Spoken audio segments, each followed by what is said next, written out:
오늘 저녁 하나님의 말씀은 로마서 제8장 9절부터 11절을 같이 보도록 하겠습니다. 제가 9절을 읽습니다. 여러분들이 10절, 11절은 다 같이.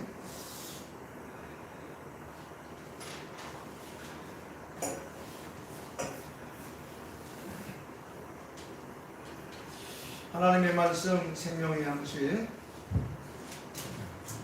로마서 제8장 9절을 제가 읽습니다.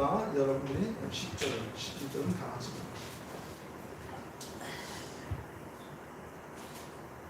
만일 너희 속에 하나님의 영이 거하시면 너희가 육신에 있지 아니하고 영에 있나니 누구든지 그리스도의 영이 없으면 그리스도의 사람이 아니라. 또 그리스도께서 너희를 안에 지시면 몸에 들어가는 이런 건 살아있는 것입니다. 다 같이. 예수를 죽은 자 가운데서 살리신 이 영이 너희 안에 거하시면 그리스도 예수를 살린 자 가운데서 살리신 이가 너희 안에 거하시는 그 영으로 말미암아 너희 죽은 몸도 살리시니라. 아멘. 하나님의 영, 그리스도의 영, 우리 안에 거하시는 영, 그리스도 예수를 죽은 자 가운데서 살리신 이가 너희 안에 거하시는 그의 영으로 말미암아 너희 죽은 몸도 살리신다. 굉장히 힘있는 말씀이고 우리에게 소망이 되는 말씀이에요. 이 세상에는 종교가 많이 있습니다. 엄청난 종교들이 있어요. 종교는 그들이 신앙하는 대상이 있습니다. 그들이 믿는, 의지하는, 그들이 복을 구하는 그런 대상이 있어요. 그 신앙의 대상이 되시는 신이 몇이 있느냐에 따라서 다신론이 되기도 하고 유일신론이 되기도 하고 범신론이 되기도 하고 삼일체 신론이 되기도 해요. 제주도나 일본이나 이런 그 바닷가 그 세찬 비바람이 몰아치는 데는 이 귀신들이 많아요. 신들이 많습니다. 왜냐하면 모든 것이 다 그들에게 두려움의 대상이 되기 때문에 그 두려움으로 자기들이부터 불어나기 위해서 그것들을 의지하면서 살려달라고, 구해달라고 이렇게 그 외치는 대상들이 많습니다. 그래서 이 다신론자들, 많은 귀신들을 숨기는 사람들은 모든 게 다 신들이에요. 저도 어렸을 때만 해도 집안에 신들이 얼마나 많았는지 몰라요. 신들이 많았어요. 부뚜막 귀신, 무슨 뭐 부침이 귀신, 무슨 뭐 빗자루 귀신, 이게 모든 게 다 귀신으로 그냥 보였던 거예요. 자, 그런데 우리 기독교는 다신론도 아니고 유일신론도 아니고 범신론도 아니고 굳이 우리는 종교적 그 이론에 따라서 우리 기독교는 어디에 속하느냐 말하면 삼위일체 신론에 속하는 그런 종교입니다. 삼위일체란 뭐냐? 삼위일체라는 것은 세 분의 신적 존재가 있는데 그 첫째는 성부 하나님, 그리고 성자 예수 그리스도, 그리고 보혜사 성령. 물론 이 세 분의 이름은 각각 다르지만 본체는 하나예요. 본체는. 또 그 하시는 일에도 구별은 있지만 근본적으로 그 세 분이 함께 사용한다는 겁니다. 좀 이론에는 맞지는 않지만 아주 쉽게 우리가 이해하기 위해서 이렇게 생각할 수 있어요. 태양 있죠. 태양은 하나지만 태양 그 자체도 있고, 그리고 거기서 비치는 빛이 있고, 그것도 그 빛에서 발사되는 뜨거운 열이 있습니다. 그래서 모든 생명체에게 영양분을 주고 힘을 주고 자라갈 수 있도록 하는 그런 능력이 있어요. 태양 그 자체로서 완전합니다. 그런데 거기서 나오는 빛으로 우리의 상한 심령을 치유하기도 하고, 또 거기서 나는 열로 우리를 새롭게 소성하는 이런 역할을 하는 거죠. 즉 이 말은 하나님은 한 분이시지만 그 위치에 있어서는 세 가지가 있고 그 하시는 일이 각각 있다는 겁니다. 그 중에 한 분이 요새 지금 계속해서 우리가 공부하고 살펴보고 있는 성령에 대한 거예요. 성부 하나님, 성자 하나님, 성령 하나님. 그런데 그 모든 것이 다 하나예요. 오늘 여기 구절 말씀에 한 구절 속에 그걸 다 얘기하고 있죠. 만일 너희 속에 하나님의 영이 거하시면, 하나님의 영, 그 다음에 너희가 육신에 있지 아니하고 영에 있나니, 누구든지 그리스도의 영이 없으면, 그리스도의 영이 없으면 그리스도의 사람이 아니라. 그리고 죽은 자 가운데서 우리를 살리는 영, 그 영이 우리 안에 거하시면 죽었던 너희도 다시 살아나는 그런 은혜를 입니다. 성부 하나님, 성자 하나님, 성령 하나님, 그 본체는 하나이지만 그 역할은 각각 달라요. 그러나 다르지만은 그 하시는 모든 것을 합치면 하나예요. 모든 것이 같다는 거예요. 우리가 믿고 따르는 하나님 예수 그리스도 보혜사 성령은 우리가 쉽게 얘기하면 인격적인 신이에요. 성령은 단순히 우리를 감화하거나 감동뿐만 아니라 바로 우리의 삶 속에 인격적으로 역사하시는 분. 그래서 성령께서는 항상 우리의 삶 속에서 놀라운 일들을 감당하시는데, 우리로 하여금 깨닫게 하시고 정을 느끼게 하시고 의에 살게 하시는 겁니다. 그래서 성령은 인격적인 존재이므로 모든 것을 통달하신다고 했어요. 고린도전서 2장 10절 말씀 보니까 모든 것, 곧 하나님의 깊은 것이라도 다 성령은 통달하신다. 거기 그랬어요. 오직 하나님의 성령으로 이것을 우리에게 보이셨으니 성령은 모든 것, 곧 하나님의 깊은 것까지도 다 통달하고 계신다. 제가 가끔가다 그런 생각을 해요. 야, 죽음이라는 것, 영이 떠나고 나면 우리 시체죠. 시체는 아무 쓸모가 없습니다. 부패하고 썩으면 냄새나고 더럽고 추해요. 그래서 빨리 가서 화장을 시키든지 묻든지 어떻게 처리를 해야 됩니다. 그대로 놔두면 시체로서 정말 볼품이 없어요. 그러나 그 몸뚱아리 그 시체에 거룩한 영이 담기면 생명이 되어서 가장 아름다운 존재, 가장 힘있는 존재, 가장 큰 역사를 합니다. 죽음이란 뭐냐?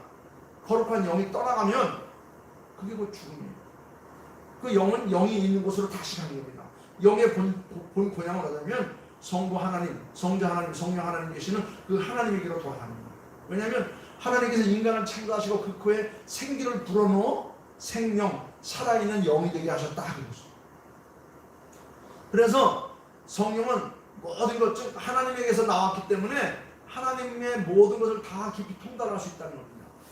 성령은 사랑이며 근심할 줄 아는 감정일 인격자일 뿐만 아니라 그분은 하나님의 성령은 모든 걸 금식까지 하시는 분이에요. 그래서 에베소 4장에 보게 되면 그랬어요. 하나님의 성령을 근심케 하지 말라. 여기 너희가 구원의 날까지 인치심을 받아라. 성령을 근심케 하지 말라. 성령을 욕되게 하지 말라. 성령을 속이지 말라. 이런 이야기들이 많아요. 이게 바로 뭐냐면 성령은 하나의 인격자이시기 때문에 너희가 행하는 모든 걸 다 읽고 듣고 보시고 깊이 통달하고 있다. 헌금을 떼어먹은 아나니아와 삽비라를 향해서 네가 어찌 성령을 속이려 하느냐. 안타까운 심정으로 성령은 지금도 우리를 바라보고 있다는 겁니다. 성령은, 거룩한 영은, 예수의 영, 하나님의 영은 당신의 뜻대로 은혜를 나누어 주시는 놀라운 의지를 가지고 지금도 우리의 삶 속에 역사하고 계시는 거예요. 그래서 고린도서 12장 말씀에 보게 되면 성령은 당신의 뜻대로 각 사람에게 은사를 나눠준다고 했어요. 각 사람에게 그 사람의 삶의 필요에 따라서 유효한 은혜를 나눠주시는 거예요. 많은 은사들이 있는데 그 많은 은사들을 성령께서는 우리의 삶을 깊이 살펴보시고 그 사람의 필요를 따라서 그들에게 적당한 은혜를 다 주신다는 겁니다. 그래서 성령은 항상 하나님의 백성들이 그의 삶 속에 있기를 늘 원하는 거예요. 신성한 인격이 계시기 때문에 우리 인간은 마땅히 예배를 드리며 성령을 의지하고 도움을 받고 그로 말미암아 우리의 삶을 헤쳐나갈 수 힘을 얻게 됩니다. 성령은 분명한 인격자이시라는 사실을 우리가 생각하면서 우리가 사람을 대하듯이 우리가 아버지나 어머니나 자녀나 이웃이나 모두를 대하듯이 똑같이 우리가 성령을 대하면서 은혜를 드리고 있는 거예요. 왜냐하면 하나님의 영, 예수 그리스도의 영이었고 그는 지금도 우리의 삶 속을 깊이 통찰하시는 보혜사 영, 진리의 영이시기 때문입니다. 물론 성령은 하나님이십니다. 제가 얘기했지만 태양에서 빛이 나오고 열이 나오듯이 하나님께서는 하나님의 백성들에게 동일한 은혜를 주시는 겁니다. 성부, 성자, 성령, 이 삼위일체이신 성령은 곧 하나님이시다. 그러므로 하나님의 성이 성령에도 있다는 거예요. 다시 말하면 하나님의 그 속성, 그것이 예수 그리스도에게도 있고 그것이 곧 성령에도 있다는 거예요. 예를 들면 이런 거예요. 나의 유전자가 내 아들에게도 있고 내 아들에게뿐만 아니라 그 아들의 아들에게도 있는 거예요. 그래서 그렇게 닮아가는 겁니다. 닮아가는 거예요. 새끼를 낳았는데 새끼가 애미를 안 닮고 다른 동물을 닮았다고 한다면 그건 뭔가 큰 문제가 있는 거죠. 그게 바로 뭐냐면 그 삶 속에 흐르고 있는 거룩한 성이 유전되고 있다는 겁니다. 그렇습니다. 성부, 성자, 성령, 이 삼위일체 성령은 곧 하나님이시고 그 한 하나님의 성령, 즉 그 속성이 모두에게 함께 다 있는 거예요. 아버지에게 있는 것이 아들에게 있고 아들에게 있는 것이 그 손주에게 있고 그 손주에 있는 것이 계속해서 개를 내려가면서 그 유전자가 전파되듯이, 그래서 아들이 아비를 닮고 그 아비가 할아버지를 닮고, 그래서 말하는 것도 닮고 움직이는 행동하는 것도 닮고 그 속이 닮는 거예요. 하나님의 속성이 바로 성령에도 있다는 겁니다. 히브리서 9장에서 그랬어요. 하나님이 영원하심으로 성령도 영원한 신이다. 성령을 영원한 신이라고 말한다. 우리 하나님은 계시지 않는 것이 없죠. 10편 139편에 보면 무소부지하시다. 마찬가지로 성령도 무소부지하신 거예요. 또 무소부지하신 거예요. 성령이나 성령 보혜사나 성부 하나님은 영으로 계신 분이기 때문에 그분들은 시간과 공간의 제약을 붙지 않고 모든 곳에 다 존재해요. 그들에게는 시간이 그들을 지배할 수 없어요. 공간이 그들을 지배할 수 없어요. 다만 성자 예수 그리스도는 인간을 구원하기 위해서 인간색으로 뛰어들었어요. 그 인간 세상이란 뭡니까? 시간과 공간의 제약을 받고 있는 곳이에요. 시간과 공간의 제약을 받고 있는 곳에 들어오기 위해서는 할 수 없이 인간의 몸을 입고 들어오셔야만 했어요. 그래서 예수는 시간의 제약을 받으셨고 공간의 제약을 받으셨어요. 시간적으로는 2000년 전, 그 다음에 공간적으로는 유대 땅 베들레헴에. 그래서 예수님은 계시는 곳 거기밖에 안 계셨어요. 그런데 이것을 탈피하기 위해서는 다시 몸을 벗고 하늘로 가시고 다시 영으로 오신 분, 그게 바로 보혜사 성령, 진리의 영이라고 하는 겁니다. 하나님의 속성이 바로 성령에도 그대로 주어진 것처럼 성령께서는 지금도 우리의 삶 속에 시간과 공간의 제약을 받지 않고 우리의 삶 속에 들어오셔서 역사하고 계시는 겁니다. 하나님이 하시는 일을 바로 성령께서도 지금 하고 계시는 겁니다. 창세기에 보게 되면 하나님께서 우주 만물을 창조하실 때 우리가 우리의 모양대로 사람을 만들고 그랬어요. 성부 하나님께서 천지를 창조하셨지만 그 하나님께서 창조하실 때 말씀으로 창조하셨고 그 말씀이 능력이 되어서 역사하셨어요. 말씀은 예수 그리스도 로고스고 능력은 바로 보혜사 성령의 역사예요. 성령을 우리는 능력이라고 하죠. 우리가 성령을 입으면 우리의 삶 속에 놀라운 능력들이 나타나는 거예요. 구속의 은혜를 입으면 우리가 못살 질병에서도 노임을 받을 수 있는 그런 은혜를 더 입을 수 있어요. 그것을 지난 시간에 말했던 초자연적인 그런 능력들이 우리의 삶 속에 일어나는 겁니다. 하나님이 인간에게 생명을 주셨는데 성령도 우리에게 생명을 주시는 일을 하고 계신 거예요. 그러므로 말씀에 보면 요한복음 6장에 그랬어요. 살리는 것은 영이니 육은 무익하다고 했어요. 바울도 오늘 11절 말씀에서 그렇게 말합니다. 그의 영으로 말미암아 너희 죽을 몸도 살리시느니라. 성령의 능력으로 말미암아, 성령으로 말미암아 너희 죽을 몸도 살린다고 했어요. 신령한 예언을 하게 하시는 이가 바로 누구냐? 성령이라는 겁니다. 베드로서 1장에서 그랬습니다. 예언은 언제든지 사람의 뜻으로 난 것이 아니요 오직 성령의 감동하심을 입은 사람들이 하나님께로 받아 말한 것이라고 했어. 그래서 이 성경은 하나님의 감동을 입은 사람들이 기록한 하나님의 말씀이다. 하나님의 감동, 성령의 역사, 거룩한 영의 역사로 말미암아서 이 말씀이 기록되었는데 이 말씀은 곧 우리에게 주신 하나님의 말씀이라는 거예요. 그러니까 우리의 죽었던 심령도 살릴 수 있고 삐뚤어졌던 우리의 삶도 고칠 수 있고 우리로 하여금 새로운 피조물로 자라갈 수 있도록 완전히 변화의 역사를 시킨다. 그렇다고 우리 본질이 달라진 건 아니에요. 본질은 그대로 있어요. 제가 늘 얘기하지만 여기 이 그릇이 만들어지려면은 이런 그릇의 본질을 다 녹여서 불에다 녹여서 틀에다가 만들어서 이렇게 예쁜 것을 만든 거예요. 이 철이라고 하는 본질은 그대로 있어요. 그러나 이 철이라고 하는 본질이 뜨거운 불에 들어가서 변화됐어요. 그래서 이렇게 예쁜 것이 된 거예요. 못쓸 인간이, 죄와 허물로 죽었던 인간이 예수 그리스도로 말미암아서 성령의 역사로 새로운 피조물이 되어서 하나님의 사람으로 거듭나는 역사를 있게 되었다는 겁니다. 그래서 오늘 말씀이 뭐냐면 하나님만이 하시는데 이건 바로 뭐냐면 성령의 감동, 오직 성령의 감동을 입은 사람들에게 나타나는 성령의 역사라는 거예요. 그래서 성령은 우리의 삶 속에 역사하시는 인격자이니 결코 성령을 속이게 하지 말고 성령을 아프게 하지 말고 성령을 근심케 하지 말라는 것이죠. 사도행전 5장에 그게 나타나죠. 아나니아와 삽비라가 성령을 속이고 땅값 얼마를 감추어뒀어요. 그것은 베드로에게 거짓말한 것이 아니라 그의 삶 속에 역사하시는 성령을 기만한 것이고 그것은 곧 하나님을 욕보이는 것이다. 왜냐하면 성령은 곧 하나님이시라는 거예요.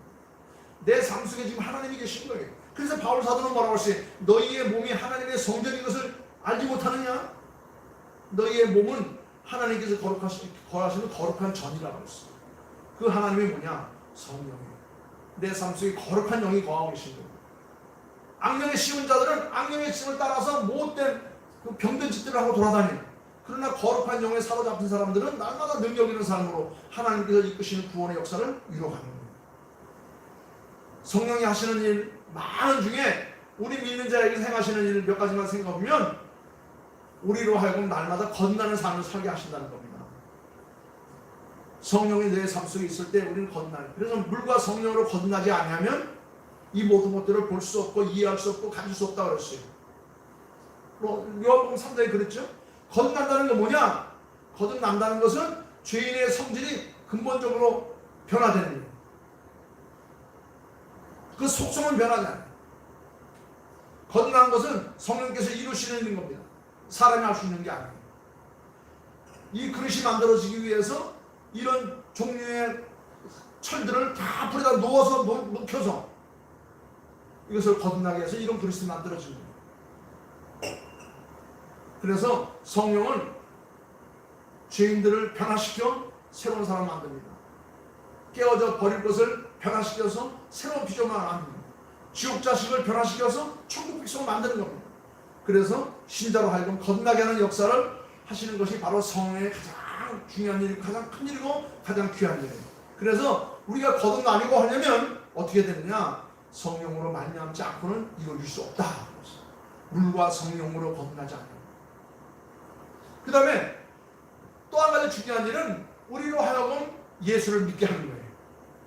우리를 감동시키고 감화시켜서 우리의 연약함을 안닦고 하시며 하나님 앞에 우리의 그 연약함을 대신한다고 말씀했어요.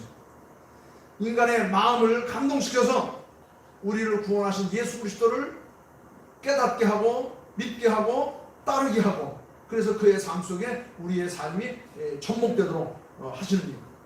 그래서 우리에게 기쁨의 소식이 되시는 하나님의 은총을 우리가 받아들이고 아멘으로 하게 하는 겁니다.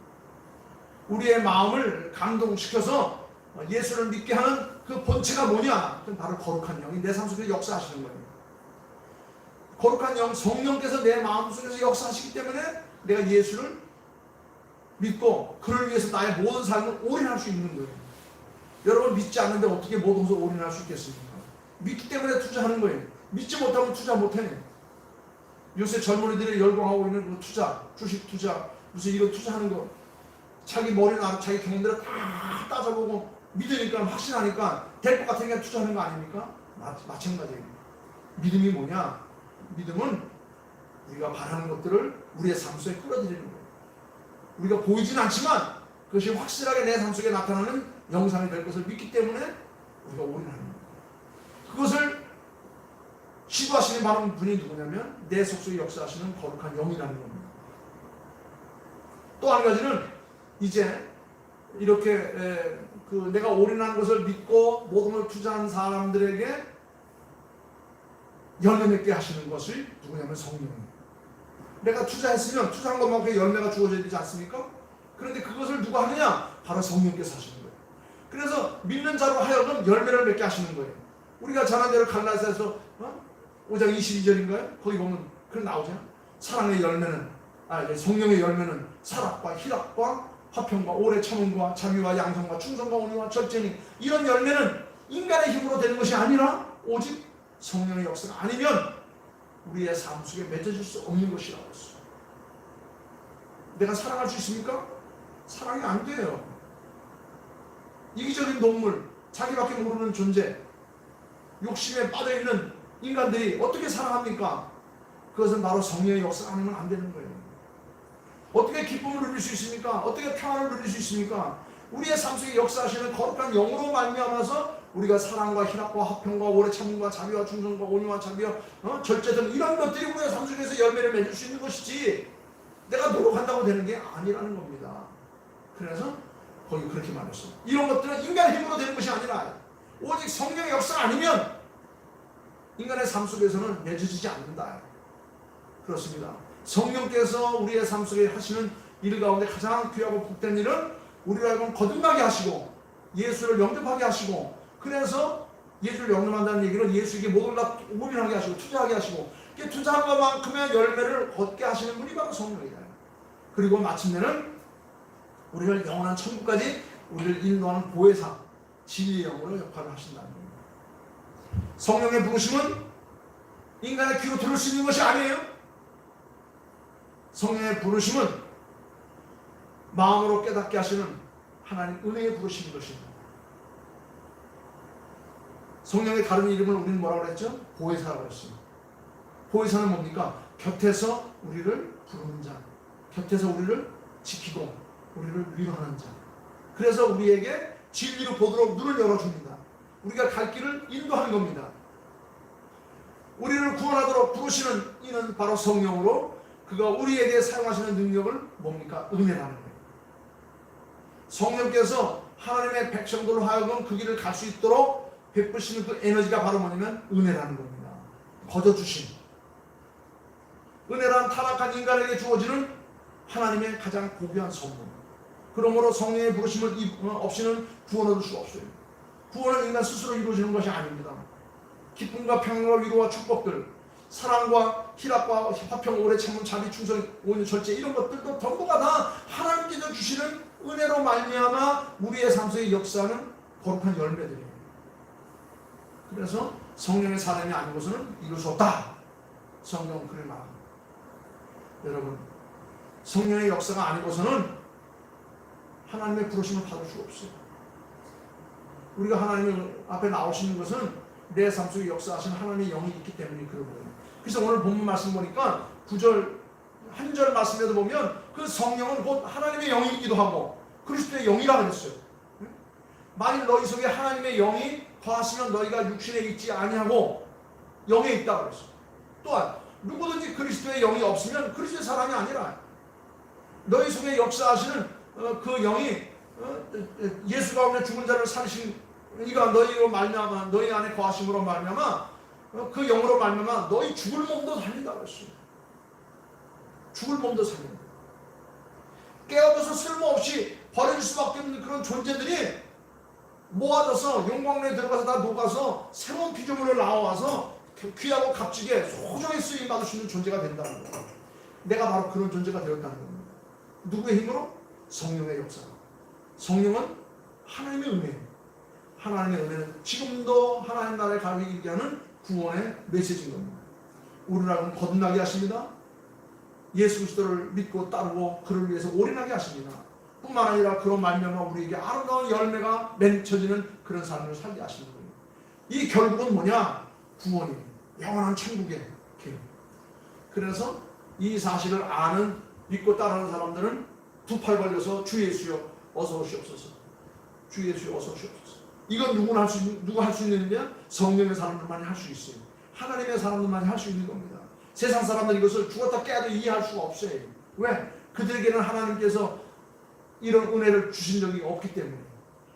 주신 적이 없는 것이 아니라 그 사람들이 이걸 깨닫지 못하기 때문에, 받아들이지 못하기 때문에. 성경은 말합니다.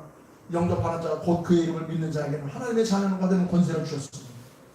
이는 혈통으로나 육적으로 된 것이 아니고 오직 하나님의 거룩한 말씀으로 말미암아 되는데, 그게 바로 뭐냐? 우리 속에 역사하시는 거룩한 영, 하나님의 영, 예수 그리스도의 영으로 그렇게 되었다 말씀하시는 거예요. 우리는 이미 하나님의 은혜로 복받은 사람들, 이 놀라운 축복을 입은 사람들인 것입니다. 하나님의 영, 그리스도의 영, 거룩한 영으로 우리가 마지막 그때까지 승리하는 존재로 세상에 쥐지 않고 날마다 승리하는 사람들 되어서 오늘 주신 말씀, 이런 아름다운 열매들을 많이 맺으며 사는 저와 여러분들 되기를 주님의 이름으로 축원합니다. 기도하겠습니다. 아버지 하나님 감사합니다. 부족한 저희들 깨어져 못쓰고 지옥 자식이 될 수밖에 없는 저희들 다 불러서 용광로에 녹여 새로운 피조물로 만들었듯이 이제 우리는 예수 그리스도로 말미암아 구원의 자리에 이르게 되었고, 하나님의 거룩한 선물인 성령으로 말미암아 이렇게 새로운 피조물이 되어 또 거룩한 삶을 살게 하시면 감사합니다. 저희들은 허물 많고 부족한 것이 많은 죄 많은 인생들이었습니다. 그러나 이제 이 모든 상처와 허물을 어루만지고 싸매주시고 고쳐주신 것을 우리 깨닫게 하시고, 이제는 그런 말미암아서 새로운 피조물로 하나님 앞에 서게 된 것을 깨닫게 하시니 감사합니다. 이제 우리는 어떠한 일이 있어도 다시금 죄인의 자리에 들지 않게 하시고 오만한 자의 자리에 빠지지 않게 하시고, 아버지는 불순종하고 거역하는 자리에 들지 않도록 날마다 깨어서 거룩한 성령을 잘 지켜하는 저희들 되게 하옵소서. 우리 삶 속에 거하시는 하나님의 영, 예수 그리스도의 영, 우리를 죽은 자 가운데서 다시 살리신 거룩한 영으로 말미암아 우리가 다시 사는 축복의 역사만 있게 하여 주시옵소서. 주신 말씀 감사하며 거룩하옵신 예수님의 이름으로 기도하옵나이다. 아멘. 아멘.